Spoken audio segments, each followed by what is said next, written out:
గురించి మనము ధ్యానం చేద్దాము. లూకా రాసిన సువార్త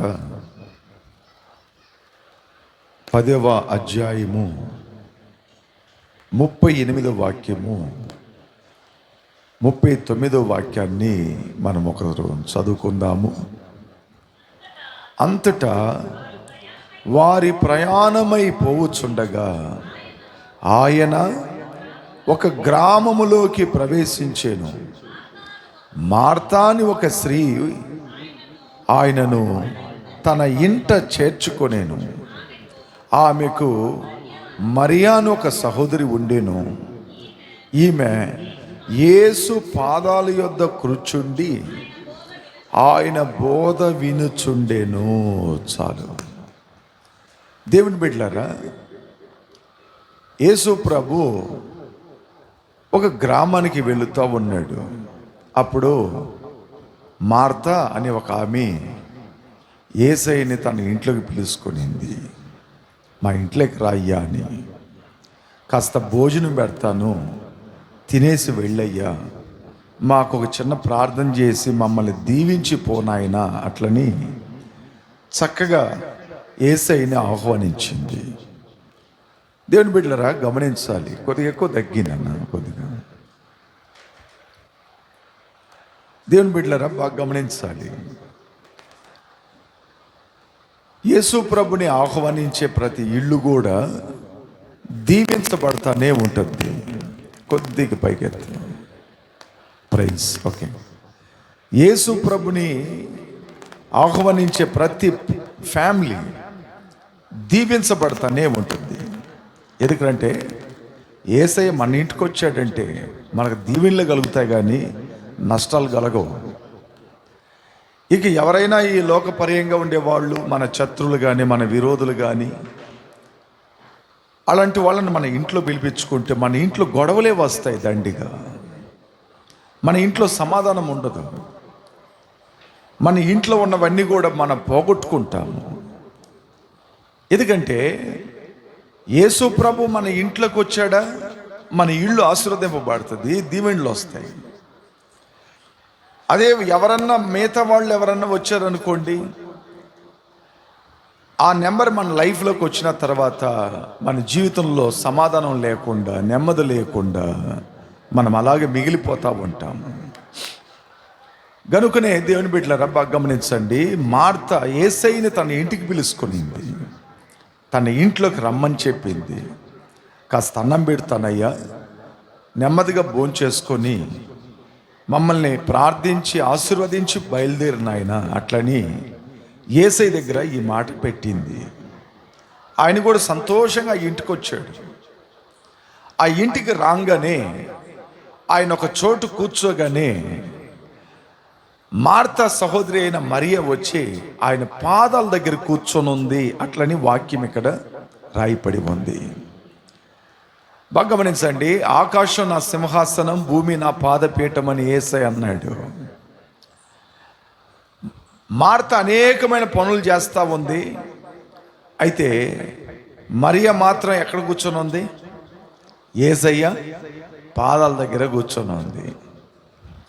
ఆయన పాదాల దగ్గర కూర్చొని ఆయన చెప్పే ప్రతి మాట, ప్రతి వాక్యం, ప్రతి మర్మాలు, ప్రతి జ్ఞానం కలిగిన కార్యాలు చక్కగా వింటనే ఉంది.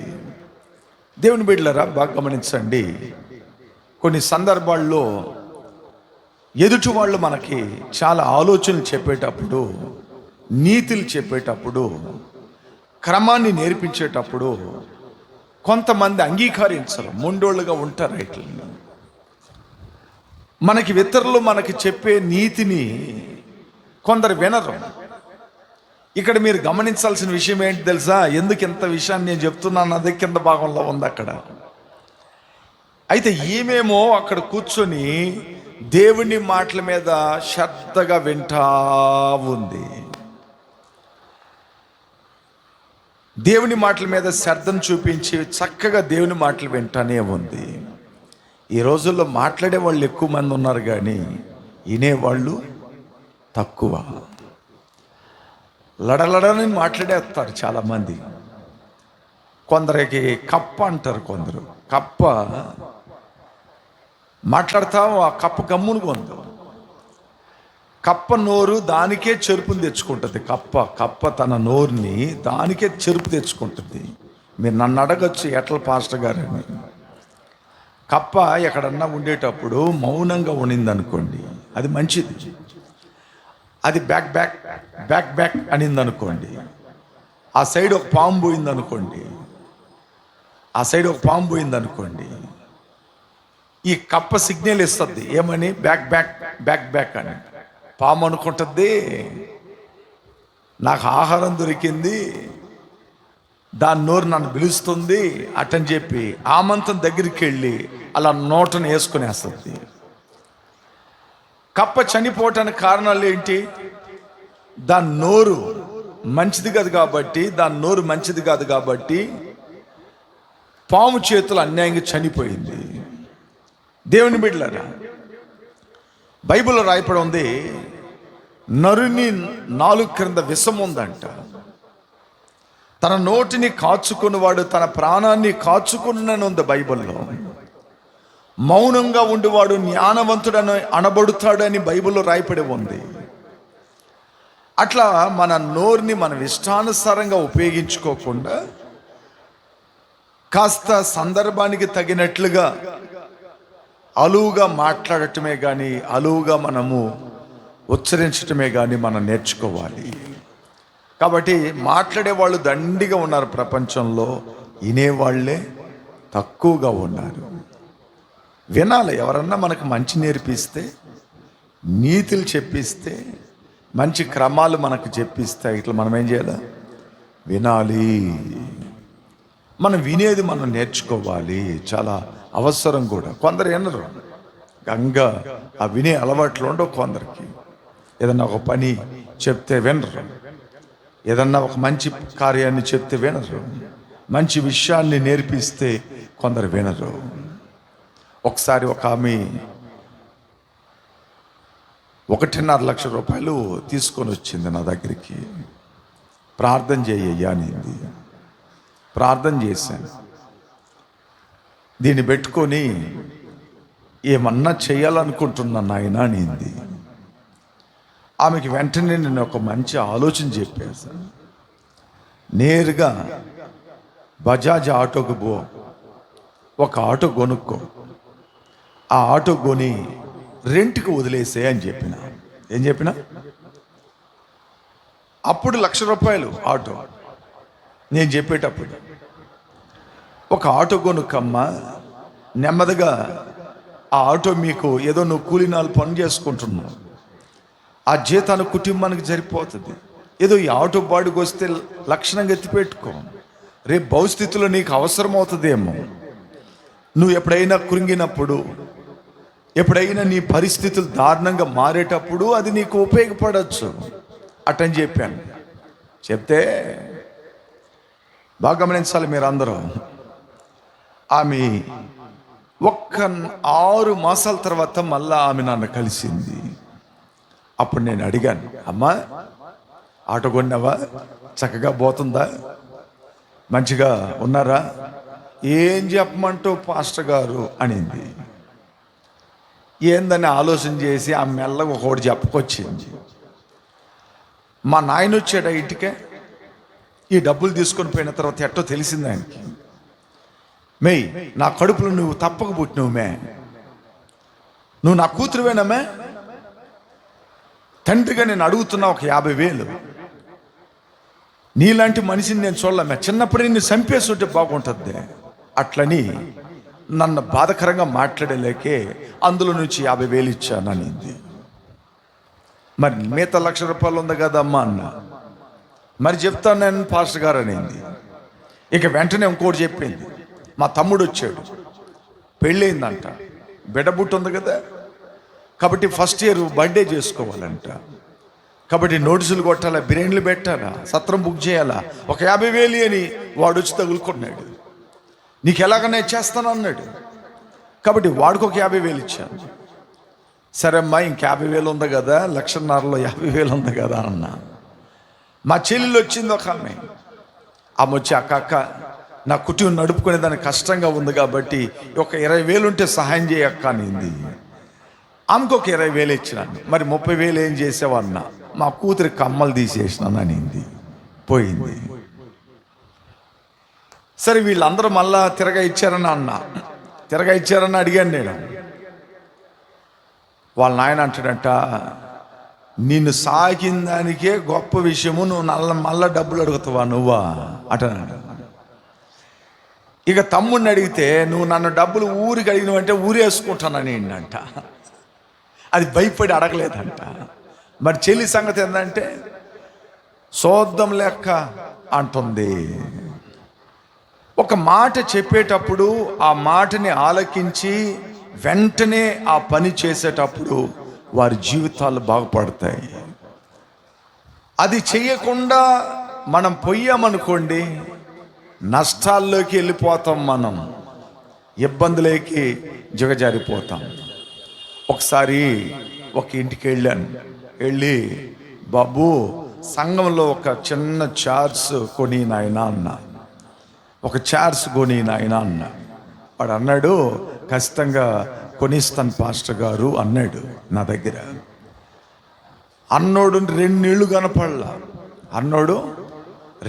కనపడలా. దేవుని బిడ్డలారా, భాగ్యనాలు ఈ మాటలన్నీ మీరు 2 నెలలు తర్వాత వాళ్ళ అమ్మంటద్ది, వాడు 20,000 రూపాయలు పోగొట్టుకున్నాడయ్యా అని. 20,000 ఎందుకు పోగొట్టుకున్నాడమ్మంటే అందరికి పోసిండయ్యా మందు అని.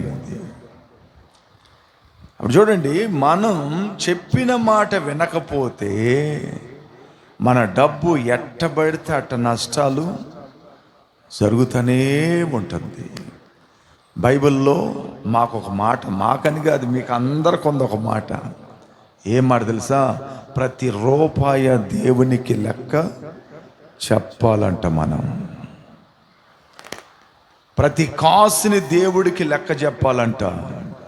నీకు ఉద్యోగం ఇచ్చాను నేను, ఆ ఉద్యోగం ద్వారా సంపాదించిన డబ్బును నువ్వేం చేశావు అని అడిగితే దానికి మనం కరెక్ట్గా జవాబు చెప్పాలంట దేవుడి దగ్గర. రాకళ్ళు అడుగుతాడంట లెక్క. எல்லாத்துக்கும் ஒரு கணக்கு இருக்குது கடவுள் இடத்துல. பரலோகத்துக்கு போன அப்புறமா அதனால தான் நாங்கள் பயந்து ஊழியம் செய்கிறோம். எதனா ₹1 செலவழிக்கணும்னா யோசிக்கிறோம். அப்புறம் கடவுள் கேட்பாரு, నీ విడిగా నీ ఖర్చు పెట్టి నేను ఇచ్చినప్పుడు కరెక్ట్ సద్వినియోగం చేసుకోకుండా, నేను ఇచ్చినప్పుడు నువ్వు చేయకుండా, అట్లని గాడ్ మమ్మల్ని రిటర్న్ అడుగుతాడు. అడిగేక ముందు సిగ్గుపోకూడదని చాలా జాగ్రత్త పడాల్సి వస్తుంది.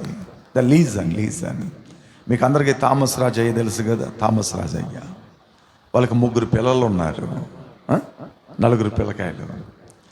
ఏంటంటే వాళ్ళ నాన్న ఈ పిల్లలందరూ డైనింగ్ టేబుల్కి వస్తారంట ఆనందిని దానికి. డైనింగ్ టేబుల్కి వచ్చేటప్పుడు వాళ్ళ నాన్న 4 రూములో పోయి ఫ్యాన్లు లైట్లు అన్నీ ఆఫ్ చేస్తాడంట. போய் என்னப்பா அந்த மாதிரி ஆஃப் பண்ணுறீங்க? டேய், விசுவாசிங்கெல்லாம் ரொம்ப கஷ்டப்பட்டு நம்மளை கொடுக்குறாங்க அந்த பணம். ஒரு நாள் நம்ம கர்த்தருக்கு கணக்கு ஒப்பு கொடுக்கணும். நம்ம இஷ்டம் போல் வாழ்றதில்ல நம்ம வாழ்க்கை, தேவன் சித்தப்படி வாழ்வது தான். நம்ம அப்படிப்பட்ட మక్కల మారను. అట్లా అంటాడంట. ఏం మించిపోతే ₹100 ఖర్చు ఉంటుంది కరెంటుకి. అయినా దాంట్లో కూడా ఆ సేవకుడు నమ్మకంగా ఉండాలని ఇష్టపడుతున్నాడు. చూడండి, దిస్ ద వండర్ఫుల్ అయిన లైఫ్ అది. కాబట్టి ఆయన అంత పెద్ద సంఘాన్ని నిర్మించగలిగాడు. పెద్ద మందిరం, నోవా ఓడలాగా ఒక పెద్ద ఎన్నో వేల మంది, 50,000 మంది ఒక్కసారిగా మాసు చేసేటట్లుగా మందిరాన్ని కట్టాడు ఆయన. ఓకే, అప్పుడు ద లీజన్ మన జీవితంలో మనం దేవునికి ఒక రోజు లెక్క చెప్పాలి. కాబట్టి మనం ఎప్పుడు కూడా జాగ్రత్తగా ఉండటం మనం నేర్చుకోవాలి. ఇక్కడ మనం మాట్లాడే వాళ్ళు ఎక్కువ మంది ఉండటమే కానీ, మాట వినకుండా ఉండేవాళ్ళు ఎక్కువ మంది ఉండటమే కానీ, మాట వినేవాళ్ళు చాలా తక్కువ. ఆమేన్, హల్లెలూయా. ఒక బైబిల్లో నేను మాట విన్నోళ్ళని చాలామంది చెప్పగలుగుతా. ఆదాం, అవ్వ వినలా. ఓకే, కయ్యోన్ వినలా. వాళ్ళ తర్వాత కంటిన్యూగా అట్నే మీరు కిందకు వచ్చిండ్రంటే చాలా మందితో దేవుడు సంభాషించుకుంటూ వచ్చాడు. వాళ్ళు ఎవరు కూడా దేవుని మాటలు ధిక్కరిస్తా తోసేస్తూ ఉండటం వలన వాళ్ళ లైఫ్ వేరే కోణంలోకి వెళ్ళిపోయేసింది, వేరే స్థాయిలోకి వెళ్ళిపోయేసింది వాళ్ళ లైఫ్. దాంట్లో ఈయన వాళ్ళందరూ కూడా వండర్ఫుల్గా వాళ్ళ లైఫ్ని వచ్చి దేవుడు కట్టిండు. అబ్రహాంతో మాట్లాడాడు. అబ్రహాం వినబట్టి గొప్ప ఐశ్వర్యవంతుడైపోయాడు. నెక్స్ట్ ఈసాకుని దేవుడు మాట్లాడిండు. ఈసాకు 1000 అంతల ఫలం పొందుకున్నాడంట. అట్ల తర్వాత మూడేది యాకోబుతో మాట్లాడాడు. యాకోబు లోబడబట్టి ఇజ్రాయేలీలకి గొప్ప ఆశీర్వాదాన్ని కలుగు చేసే సంపన్నుడుగా మారాడు. ఇట్లా తన తర్వాత యోసేఫ్, తన తర్వాత అట్నే జనరేషన్ దీవెనకరంగా, ఎందుకంటే వాళ్ళు లోబడారు, విన్నారు, వాళ్ళ లైఫ్ని గాడ్ వచ్చి ఆశీర్వదించాడు. అందువల్ల ఈ పరిశుద్ధ గ్రంథంలో వాళ్ళు వచ్చేసారు. இந்த வேத புத்தகத்துக்குள்ளே வந்துட்டாங்க அவங்க. ஏன்னா தேவனோட வார்த்தை கீழ்பட்டாங்கல்ல, தேவனோட வார்த்தைக்கு அவங்க கீழ்பட்டு வாழ்ந்ததுனால்தான் இந்த வேதத்தில் இன்னைக்கு நம்ம அவங்க குறித்து நம்ம சொல்லுகிறோம். இல்லைன்னா சொல்ல மாட்டோம்ல. நம்ம దేవుని పిల్లలు నెల కేளுங்க. వాక్యంలో రాయబడినట్లుగా మరియ కూర్చొని వింటుంది, మార్త పనులు చేస్తూ ఉంది. ఏం చేస్తుందంటే ఆమె ఇంటోళ్ళకి అందరికి అన్నము, యేసు ప్రభు తన శిష్యులకి భోజనాలని సిద్ధపాటు చేస్తుంది. ఏదో ఒకరు ఇద్దరు అయితే ఒక మనిషి చేయొచ్చు. ఇంట్లో ఒక డజన్ లెక్కలు ఉన్నారంటే ఇంకొకరు హెల్ప్ కావాలా లేదా? 100% కావాలి. కాబట్టి ఇప్పుడు వాళ్ళకి అందరికి భోజనాలు పెట్టాలి. కాబట్టి మార్త పనులు చేస్తా ఈ మరి ఆడ కూర్చొని ఉండి ఏసై మాట్లాడుతూ ఉంటే ఈమెకు లోపల నిప్పు రగలుతూ ఉంది. ఈ పిల్ల ఇక్కడ ఎంత పనులు పెట్టుకొని ఆడపోయి కూర్చొని ఆయన మాట్లాడుతుంది అంది. ఆ మరుగుళ్ళు ఎంతమంది ఉన్నారు ఇప్పుడు?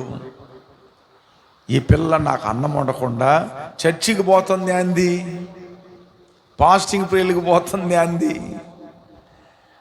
నాకు ఇక్కడ టీ పెట్టకుండా, నాకు ఇక్కడ మంచి చెప్పలు చేయకుండా, నాకు ఇలాంటివన్నీ చేయనీయకుండా ఈ అమ్మాయి ప్రార్థనకు పోతుంది అంది. అట్లని ప్రశ్న వేసేవాళ్ళు ఎంతమంది? ఒక ఆయన అంటాడంట, నాకు మాంసం అన్నం చేసి పెట్టిదా నువ్వు ఇల్లు వదిలిపెట్టిపోవాలి నువ్వు చర్చికి, లేకపోతే నేను ఒప్పుకోను, నిన్ను కొడతాను అంటాడంట. అమ్మా, అప్పుడు మార్తాలంటే వాళ్ళు ఇంకా భూమి మీద ఉన్నారు. ఈమె కూడా అదే పనులు తొందరను బట్టి ఆమె రగిలిపోతా ఉంది.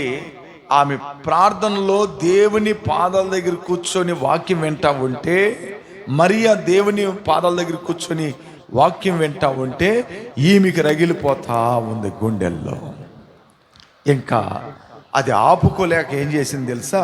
నేరుగా యేసు దగ్గరికి వచ్చింది. ఇప్పుడు మీరు ఆ కింద భాగంలో 40వ వాక్యాన్ని చదవండి. మార్త విస్తారమైన పనులు పెట్టుకొనుట చేత తొందరపడి ఆయన యొద్దకు వచ్చి, ప్రభువా, నేను ఒంటరిగా పని చేయుటకు నా సహోదరిని నన్ను విడిచిపెట్టినందును నీకు చింత లేదా? అంటే ఆమె ఏం చెప్పుకొస్తున్నారంటే, నేను ఒక్కనే పని చేస్తున్నాను, నా మీద నీకు అక్కర్లేదా? చింత లేదా? నా మీద ప్రేమ లేదా? అలాంటి వాళ్ళు ఉంటారు కదండి, ఎవరన్నా వస్తారు, హెల్ప్కి వస్తారు, అట్లని ఎదురు చూసే వాళ్ళు ఉన్నారండి. దేవుని బిడ్డలారా, మేము బైబిల్ కాలేజీలో చదువుకునేటప్పుడు మాకు ఒకటి నేర్పించేవాళ్ళు, చేతనైనంతవరకు మనం చెయ్యాలా, మన వల్ల కాకపోతే మరొకరిని మనం సహాయానికి పిలవాలా. అన్నిటికీ పిలవకూడదు. ఈ పనిని నేను చేయగలుగుతాను, ఈ బరువు నేను ఎత్తగలుగుతాను, ఈ పనిని నేను ఎలాగన్నా పూర్తి చేయగలుగుతాను అన్నప్పుడు అది మనం చేసేలే, కానీ దానికి హెల్ప్కి పిలవకూడదు ఎవరిని. ఆ హెల్ప్ని పిలిస్తే ఉండకూడదు మన దగ్గర. ఈ పని నా వల్ల అవుతుంది అన్నది మన లోపలికి రావాలి. ఈమె తొందరపడేను అట్లనే ఉంది. చాలామంది తొందరపడటం వల్ల లైఫ్ని వేస్ట్ చేసుకుంటున్నారు. తొందర ఎక్కువగా ఉంటుంది కొందరికి. అలజడల మనసు అంటారు. అది ఏం మనసు? కలవరం ఉంటుంది లోపల. ఎప్పుడు కలవరపడతానే ఉంటారు. అలజడలుగానే ఉంటారు. ఎప్పుడు బీపీలోనే ఉంటారు, టెన్షన్లోనే ఉంటారు, డిప్రెషన్లోనే ఉంటారు. అట్లా అలజడల మనసు ఉంటుంది. ఒకసారి ఒక ఆమెకి ఏమి తినాలన్నా కుక్కకేసద్దంట. మంచి డబ్బు గల్ల ఆమె. కుక్క బాగోనింది అనుకో అప్పుడు తింటద్దంట. కుక్క చచ్చింది అనుకో అన్నం తిందంట. ఒకరోజు వాళ్ళ ఇంట్లో మంచిగా ఫంక్షన్ పెట్టింది. ఆ ఫంక్షన్కి అందరూ వచ్చారు. అందరూ వచ్చిన తర్వాత అందరు భోజనం చేస్తూ ఉన్నప్పుడు ఈమె చేస్తూ ఉంది భోజనం. పని ఆమె వచ్చి అమ్మ కుక్క చచ్చిపోయిందనింది. ఇక అంతే, ఆమె నోట్లో ఏలు పెట్టి అంటుంది. ఇక వెంటనే దగ్గరికి వచ్చి ఆ పని ఆమె చెప్పింది, చనిపోయిన కుక్క మంద కాదు, రోడ్లో ఉండే కుక్క. తొందరపాటు అలజడల మనసు. చాలామంది తొందరపడుతూ ఉంటారు. తొందరపడకూడదు. ఎప్పుడు జరగాల్సినవి అయ్యి జరుగుతాయి. దేవుడు మనకు చేస్తాడు. దేవుడికి మన మేలు చేస్తాడు. మన దేవుడు మనకి ఎప్పుడు చేయాలో చేస్తాడు. అట్లని నిదానించేది మనం ఏం చేయాలా? నేర్చుకోవాలి. ఈమె తొందరపడి, అయ్యా నా మీద చింత లేదా, నేను ఒక్కడనే కష్టపడుతున్నాను, నేను ఒక్కడనే బాధపడుతున్నా, నేను ఒక్కడనే ఇబ్బంది పడిపోతున్నా, ఎవరినన్నా పిలవకూడదా అట్లా అన్నారు. ఇదే విషయం ఒకటి జరిగింది. నేను చెప్తాను మీకు అందరికీ. ఒకసారి మన చర్చి ప్రోగ్రామ్స్లో ఒకరికి భోజనం చేయమని పని అప్పగించాం. ఆ పని అప్పగించేటప్పుడు సగము పని అయిన తర్వాత నెంబర్స్ లోపలికి వస్తున్నారు వాళ్ళకి హెల్ప్ చేసేదానికి.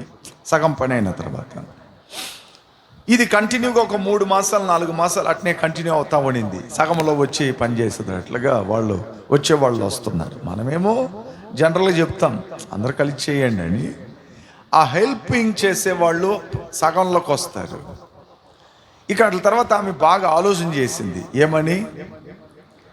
ఏం చెప్దాము పాస్టర్ గారికి, ఏం చెప్పి ఈ పనుల నుంచి మనం తప్పించుకోవాలి, ఏం చెప్తే మన పాస్టర్ నమ్ముతాడు. అట్లనే ఆమె ఒక మంచి మాస్టర్ ప్లాన్ ఒకటి వేసుకొని వచ్చింది. ఆ మాస్టర్ ప్లాన్ ఈనాటి వరకు చెప్తానే ఉంది. లీజన్ దైవజనులకి జ్ఞానం ఉంటుంది ఎక్కువగా, ఈజీగా పగుతరి ఉంటుంది కాబట్టి టక్కుని పట్టేస్తారు దాన్ని, ఈజీగా పట్టేస్తారు ఆ విషయాన్ని. కాబట్టి నేను దాన్ని ఆలోచన చేశాను. అవతల ఒకసారి ఆ మణింది ఇంటికి చుట్టాలందరూ వచ్చిండ్రు. నాయన 25 మంది వచ్చిండ్రు అయ్యా, నేను ఒక్కదాన్నే బిర్యానీ చేసిన. ఇప్పుడు ఆమె చెప్పిన బలహీనత ఎక్కడ పోయింది? ఆమె సొన్న పోయి ఎంగ పోచి మాటికి నాங்கள் பார்த்தீங்களா? 3 రోజులు ఏంట్రయ్యా, 3 రోజులు వంటల మీద వంటలు చేస్తూనే ఉన్నా. தேவனோட ஊழியத்துக்காக பண்ணும்போது அந்த வார்த்தை வரலையே உங்களுக்கிட்ட. தேவன் கர்த்தருக்காக உழைப்பது அந்த வார்த்தைகள் வரலையே. அப்போ நீங்க ஒரு குறை சொல்லிட்டு போயிட்டீங்க. உடனே பாஸ்டர் நம்மள கூப்பிடவே மாட்டாரு. அப்படிப்பட்ட ஒரு பலவீனம் சொல்லிட்டோம். வாழ்க்கையில எப்பவுமே கூப்பிட மாட்டாரு. ஒண்ணுமே எனக்கு அந்த வேலை கொடுக்க மாட்டார் அவரு. அப்படி ஒரு மாஸ்டர் பிளானோட வந்து என்கிட்ட சொன்னாங்க. ஆனா அன்னைக்கு அந்த வார்த்தை கேட்டு அன்னைக்குல இருந்து அவங்களுக்கு எந்த வேலையும் கொடுக்கறது இல்லை, விட்டுட்டேன். ஏன்னா இங்க உள்ள இருந்து வரணும் செய்யறதுக்கு. மேலோட்டமா இந்த இது காமிக்க கூடாது, மேல தோற்றத்தை காமிக்க கூடாது, உள்ள இருந்து வரணும். ஆமென், அல்லேலூயா. இப்போ உள்ள இருந்து வரணும். நம்ம எது செய்யணும்னாலும் உள்ள இருந்து வரணும். அப்போ உள்ள இருந்து வரவங்களுக்கு தான் நம்ம என்ன செய்யணும்? வேலைகள் ஒப்பு கொடுக்கணும். மேலே ஒட்டுமா இருக்கிறவங்களுக்கு ஒப்பு கொடுத்தோம், போச்சு எல்லாமே. இவங்க மற்றவங்களுக்கு கெடுத்து விட்டுருவாங்க, மற்றவங்களுக்கு சொல்லிட்டு பாலாக்கிடுவாங்க, அப்படி ஸ்ப்ரெட் ஆகினே போயிடும். அப்போ பாருங்க, எப்பவுமே நம்ம கர்த்தருக்காக ஒரு ஊழியம் செய்யும் பொழுது நம்ம முடிஞ்ச ஊழியம் நம்ம செய்யணும். நம்மளால முடியலன்னா தான் மற்றவங்களை நம்ம உதவிக்கு கூப்பிடணும். அதுக்காக எல்லா வேலைகளும் எனக்கும் நான் செய்யாம நாங்கள் மற்றவங்கள மீது நான் சுமத்து கொண்டிருக்கிறவங்கள நம்ம కాణపడకూడదు. ஆனால் இந்த అమ్మ తొందరపడి నా మీద నీకు చింత లేదు నాయన, నేను ఒక్కదాన్నే కష్టపడుతున్నాను. అప్పుడు యేసయ్య అన్నాడు, మార్తా మార్తా, మరియా ఉత్తమమైనది నేర్చుకుంటుంది, నువ్వైతే పనులు అని చెప్పి విచారణ మీద ఉంటున్నావు. బైసాన్స్ నేను ఎంతసేపు ఉంటాను నీ దగ్గర? ఒక 2 గంటలు, ఒక 3 గంటలు, భోజనమైన వెంటనే నేను వెళ్ళిపోవాలి. ఆ 3 గంటల సేపు దేవుని మాటలు ఆమె వింటుంది. ఆమె ఉత్తమమైనది సంపాదించుకునింది. అయితే నువ్వైతే లోకపర్యంగా పనుల గురించి ఆలోచన చేస్తున్నావు. లోకపరమైన ఆలోచనలు నీకు ఉండే కానీ దైవ ఆలోచనలు లేవు. వాక్యం మీద నీకు విశ్వాసం లేదు. దేవుని మాటలు వినాలన్న ఆలోచనలు లేవు. దేవుని సన్నిధిలో కూర్చోవాలి, దేవుని సన్నిధిలో మనం ప్రార్థన చేయాలన్నది నీకు లేదు. కడుపార అన్నం పెడుతున్నావు కాదంటంలే. అయితే దేవుని వాక్యాన్ని కూడా నువ్వేం చేయాలా? స్వీకరించాలా. ఇది శరీర ఆహారము నువ్వు పెట్టేది, నేను పెట్టేది జీవాహారం. ఆ ఆహారం తినేవాడు ఎన్నడికి ఆకలేదంట, ఎన్నడు దప్పికేదంట. వాడిలో ఊరేడు బొగ్గ ఓట వలె ఉంటుందంట. అప్పుడు అలాంటి ఆహారాన్ని మరియ తింటా ఉంది. నువ్వు లౌకికమైన విషయాలను ఆలోచన చేస్తున్నావు. ఉలగ ప్రకారమైన సిందనే గడి. ஐயோ நான் டிஃபன் கட்டணும், சாப்பாடு கட்டணும், நைட்டு என்ன பண்ணணும், என்ன கறி சமைக்கணும், என்ன செய்யணும், பாத்திரம் வளர்க்கணும், துணி துவைக்கணும், அந்த வேலைங்க இந்த வேலைங்க எல்லா வேலைங்க நம்ம சாவுறதோறும் இருக்குங்க. நம்ம மறைக்கிற வரும் வேலைங்க இருக்கும். వేళంగి ఇల్లని எப்பவுமே நம்ம சொல்ல முடியாது. మనం సచ్చిపోయి అంతవరకు ఏదో ఒక పనులు మనకు ఉంటూనే ఉంటాయి. ఆ పనుల మధ్యలో యేసయ్యకి మనం ఇచ్చే సమయంలో ఎంతో విలువ కలిగింది. ఆమేన్, హల్లెలూయా. కాబట్టి యేసయ్య అన్నాడు, ఆమె సత్యాన్ని నేర్చుకుంటుంది, నిజాన్ని నేర్చుకుంటుంది, ఆమె నిజత్వాన్ని గట్టిగా పట్టుకునింది మార్తా అన్నాడు. కాబట్టి అది కూడా నువ్వు ఫాలో చేయి అట్లని అవును అన్నాడు. దేవుని బిడ్డలారా, వాళ్ళిద్దరిలో మార్తా లోకపరమైన ఆలోచనలతో ఉంది, మరి అయితే దేవుని పాదాల దగ్గర కూర్చొని దేవుని వాక్యం వింటుంది. మీరు బాగా గమనించండి, చర్చ్ అయినా కూడా ఎంతసేపు నడుపుతారు ఎవరైనా? ఒక 3 గంటల సేపు. మాకు అలుపు వస్తుంది కదా, ఇక గంటల తర్వాత వెళ్ళిపోవాలి. అప్పుడు ఆ గంట సేపు దేవుని కోసం మనం ఇచ్చటంలో తప్పేమీ లేదు. దేవుని సన్నిధిలో మనం దేవుని మాటలు వినటం తప్పేమీ కాదు. కాబట్టి ఉత్తమమైన వాటిని నేర్చుకున్నట్లుగా మనం కూడా మన చేతనైనంతవరకు దేవుని వాక్యాన్ని, దేవుని కార్యాలను, దేవుని కృపను గురించి అవగాహన గల వాళ్ళంగా మనం నేర్చుకునేటప్పుడు మన జీవితాలు ఆశీర్వదింపబడతాయి. ఆమేన్, హల్లెలూయా. మరి అలాగా దేవుని పాదాల దగ్గర మనం కూర్చొని ఆయన మాటలు వింటే అవి మనకు ఆదరణ, నెమ్మది, ఆరోగ్యం, గొప్ప భాగ్యం. అది గొప్ప భాగ్యాన్ని ఆయన మాటల్లో ఉంది. ఎందుకంటే నా మాటలు జుంటు తేనె కంటే మధురమైనదంట. మధురమైన దేవుని మాటలు. మనం ఏడన్నా బయటకు పోతే తిడుతుంటారు మనల్ని, మన మీద నిందలు వేస్తూ ఉంటారు, మనల్ని దూషిస్తూ ఉంటారు. అయితే దేవుని వాక్యము మనల్ని ఆశీర్వదిస్తుంది, బలపరుస్తుంది, నమ్మకాన్ని పుట్టిస్తుంది, మరో జీవితాన్ని మనకిస్తుంది, మనల్ని ఉన్నత స్థాయికి తీసుకెళ్ళిపోతుంది. కాబట్టి అలాంటి మాటలు వినటానికి ఎప్పుడు మనం ఏం చేయాలా? కాచుకొని కనిపెట్టుకొని ఉండాలి. మీకు అందరికీ జింక తెలుసు కదా, బైబిల్లో దావీదు అంటాడు, దుప్పి నీటి వాగుల కొరకు ఆశపడినట్లుగా దేవా నేను నీ కొరకు కనిపెట్టి ఆశపడుతున్నాను అంటాడు. అంటే அந்த மான் அந்த தண்ணீருக்காக ஏங்கும். அப்படியாக நானும் ஆண்டவரே உனக்காக நான் ஏங்குகிறேன் అట్లని దావీదు అంటాడు. అట్లా మనం ఎప్పుడు దేవుని వాక్యాన్ని కొరకు ఎదురు చూసే బిడ్డలుగా ఉండాలి. ప్రభు ఈ మాటలని దీవించి ఆశీర్వదించును గాక. అందరు తలలోంచి ప్రార్థన చేద్దాం. అందరం ప్రభు సన్నిధిలో మనం అందరం ప్రార్థన చేద్దాం. దేవుణ్ణి అడుగుదాం, ప్రభువా మరియలాగా నీ పాదంలో కూర్చోవాలి. నీ వాక్యాన్ని నేను వినాలయ్యా. నీ మాటలకు నేను శ్రద్ధను చూపించాలి. నీ మాటలు నా చెవుతో శ్రద్ధగా ఆలకించాలి నాయన. ఆ ఓర్పు నాకి, ఆ సహనము నాకి, ఆ భాగ్యమును నువ్వు నాకు దయచేయి నాయన. తండ్రి, మార్తలాగా నేను తొందరపడకూడదు. మార్తలాగా నా ఇంటి విషయమే నేను ఆలోచన చేయకూడదు. మార్తలాగానే నా కుటుంబ విషయాల మీద నేను మనసు పెట్టకూడదు. కాస్త నీ వైపు కూడా నా మనసును నిలపాలి. నీ తట్టు నేను ప్రార్థన చేయాలి. నీ మాటలకు నేను లోబడాలి. నీ మాటలు నేను వినాలయ్యా. ఆ భాగ్యం మీరు నాకు దయచేయనైనా. ఈ ఉపవాస ప్రార్థనలో నేను నేర్చుకున్న ఈ మాటలు నా గుండెల్లో స్థిరపరచండి. ఎక్కడైనా దేవుని ప్రార్థన జరుగుతుందంటే అక్కడికి వెళ్ళి కాసేపు కూర్చొని నీ మాటలు వినే ఆ భాగ్యం, ధన్యత నాకు ఇయ్యయ్యా. మీరు ప్రభువా 3 రోజులు ప్రార్థనలు పెట్టినప్పుడు ఆ జనాభా అన్నపానాలు మర్చిపోయి, తమ ఇళ్ళు మర్చిపోయి, తన ఉద్యోగాళ్ళు మర్చిపోయి ఆ కొండ మీద ప్రార్థనలో 3 దినాలు ఉన్నారు నాయన. వారు ఎంతగానో ఆత్మీయంగా బలపరచబడారు. వారు ఎంతగానో ఉజ్జీవించబడారు. అలాంటి ఒక అవగాహన నాకు కలుగు చేయి.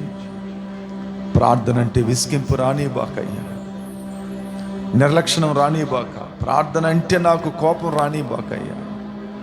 ప్రార్థన అంటే నేను సంతోషంతో వెళ్ళాలి. ఆ మనసు నాకు నాయన. మరి అలాగా నీ పాదాల్లో కూర్చుకొని ఉత్తమమైన వాటిని నేను నేర్చుకోవాలి. నిజముని నేను నేర్చుకోవాలి. సత్యాన్ని నేర్చుకోవాలి. నీ వాక్కులో ఉంటున్న మాధుర్యాన్ని నేర్చుకోవాలి. ఆ కృప దయచేయమని యేసయ్య నామములో అడుగుతున్నాను తండ్రి, ఆమేన్. మనమందరం పైకి లేచి పడుకుందాం. ఒక చిన్న పాట పాడేటప్పుడు కానుకలు సమర్పించుకుందాం. లేవాసం ప్రైజ్ ది లార్డ్.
నీతో గడిపే ప్రతిక్షణము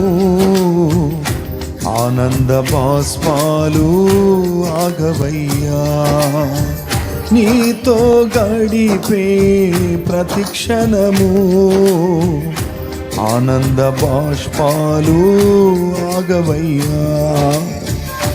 కృపతలంచగా మేళ్ళు యోచించగా, కృపతలంచగా మేళ్ళు యోచించగా, నాగలమాగదు స్తుతించక, నిన్ను కీర్తించక. యేసయ్యా యేసయ్యా నా యేసయ్యా, యేసయ్యా యేసయ్యా నా యేసయ్యా.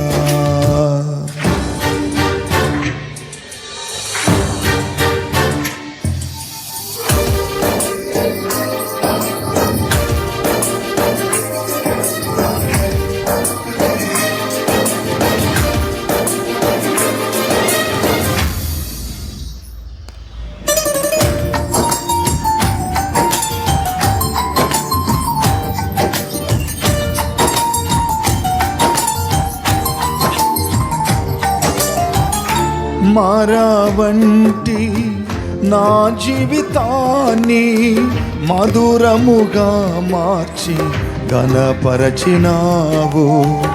మారావంటి నా జీవితాన్ని మధురముగా మార్చి ఘనపరచినావు. నా ప్రేమ చేత కాదు, నీవే నన్ను ప్రేమించి. నా ప్రేమ చేత కాదు, నీవే నన్ను ప్రేమించి రక్తాన్ని చిందించి నన్ను రక్షించావు. రక్తాన్ని చిందించి నన్ను రక్షించావు. యేసయ్యా యేసయ్యా నా యేసయ్యా, యేసయ్యా యేసయ్యా నా యేసయ్యా, యేసయ్యా యేసయ్యా నా యేసయ్యా, యేసయ్యా యేసయ్యా నా యేసయ్యా. నీతో గడిపే ప్రతి క్షణము ఆనంద బాష్పాలు ఆగవయ్యా. ఆమేన్. హల్లెలూయా. అందరు తలొంచినట్లయితే ప్రార్థన చేద్దాం. దేవుని సన్నిధిలో మనమందరం ప్రార్థనలో ఉందాం. ప్రేమ స్వరూపి అయిన మా తండ్రి, మీ ఘనమైన నామాన్ని బట్టి మీకు స్తోత్రాలు నాయన. మీ కృపలో జ్ఞాపకం చేసుకోండి. మరి ఆ ఉత్తమమైన దాన్ని నేర్చుకున్నట్లుగా ఎల్లప్పుడూ మేము మీ పాదాల్లో కూర్చొని నా ఉపదేశం వినువారు ధన్యులని మీ మాటలు చెప్తున్నాయి. అలాగ నీ పాదాల్లో మేము కూర్చొని మీ మాటలు వినే భాగ్యం ఆ కృప దయచేయండి అయ్యా. వాక్యాన్ని వినిన ప్రతి బిడ్డని మీరు ఆశీర్వదించండి. వారు నీరు కట్టిన తోట వలె మీరు దీవించండి. మంచి ఆరోగ్యాలు ప్రసాదించండి. వారి కుటుంబాలను ప్రభువా మీరు బలపరచమని ప్రార్థన చేస్తున్నాను. అదేవిధంగా రేపు జరుగుతున్న ఆరాధనలను మీరు ఆశీర్వాదకరంగా నడిపించండి. ఉదయాన సాయంత్రంగా జరుగుతున్న ప్రార్థన మీద, సండే క్లాస్ని బట్టి, తిరుమల వాయల మందిరాన్ని బట్టి మీ సన్నిధిలో ప్రార్థిస్తున్నాను. ప్రతి ప్రార్థన మీద మీ మహిమ, మీ సన్నిధి ఉంచమని, ప్రతి బిడ్డల్ని మీరు నడిపించమని నజరుడైన యేసుక్రీస్తు నామములో ప్రార్థిస్తున్నాను తండ్రి. ఆమేన్. నా ప్రాణమా యెహోవాను సంతించుము, నా తన సమస్తమైన పరిశుద్ధనామం సంతించుము. నా ప్రాణమా యెహోవాను సంతించుము, ఆయన చేసిన ఉపకారాన్ని దేనిని మరవకము. ఆమేన్. మన తండ్రి అయిన దేవుని ప్రేమ, మన ప్రభు అయిన యేసుక్రీస్తు కృప, పరిశుద్ధాత్ముని అన్యోన్య సహవాసం మనతో కూడా పరిశుద్ధులతో కూడా సదాకాలము తోడై ఉండునుగాక. ఆమేన్. హల్లెలూయా, హల్లెలూయా. మీకు అందరికి వందనాలు.